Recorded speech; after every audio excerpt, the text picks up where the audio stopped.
আসসালামু আলাইকুম ভিউয়ার্স, আজকে আমি বাঁশপাতারি মাছের রেসিপি শেয়ার করব।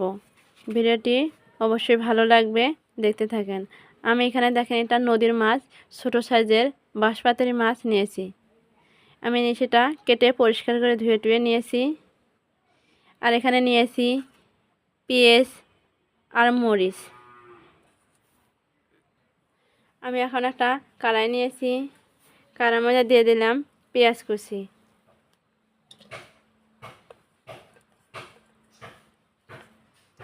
পেঁয়াজ কুচি, মরিচ কুচি। এখন দিয়ে দিলাম লবণ, হলুদ। আমি অল্প পরিমাণে একটু শুকনো মরিচের গুঁড়া দিলাম। এখন দিয়ে দিলাম ধনিয়ার গুঁড়া। এখন দিয়ে দিলাম ভাজা জিরার গুঁড়া। এখন দিয়ে দিলাম তেল। এখন এটা আমি ভালোভাবে মেখে নেব। এই মশলাটা মাখানোয় এই তরকারিটার টেস্ট অনেক সুন্দর আসে, তাই এটা ভালোভাবে মাখিয়ে নিতে হবে।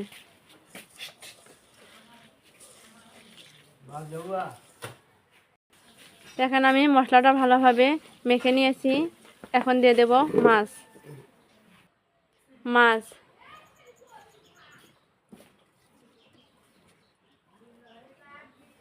মাছটা আর মশলাটা আমি ভালোভাবে মেখে নেব।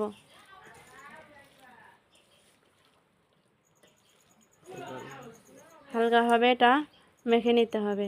এই মাছের তরকারিটা অনেক টেস্টি একটা, এটা যেহেতু নদীর মাছ অনেক টেস্টি লাগে। এখন দিয়ে দিলাম আমি পানি। এখানে বেশি পরিমাণে পানি দেব না, একেবারে বেশিও দেব না, কমও দেব না। যেন মাছটা ভালোভাবে সেদ্ধ হয় এই সাইজের পানি দিয়ে দেব।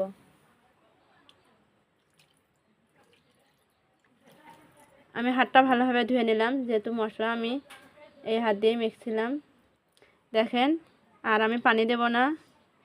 এখন ঢেকে দিচ্ছি, আমি 10 মিনিট পরে দেখা করব। এখন আমি চুলায় জাল ধরে দিলাম। 10 মিনিট পরে আমি এখন ঢাকনাটা উঠালাম। এখন আমি এটা এভাবে একটু নেড়ে নেব।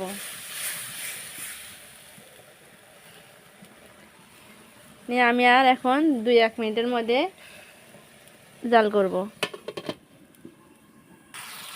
দেখেন তরকারিটা আমার কত সুন্দরভাবে হয়ে গেছে। এখন এটা আমি নেমে নেব। আজকের রেসিপি এখানে শেষ, দেখা হবে অন্য কোনো রেসিপিতে। ধন্যবাদ, সবাই ভালো থাকবেন। খোদা হাফেজ।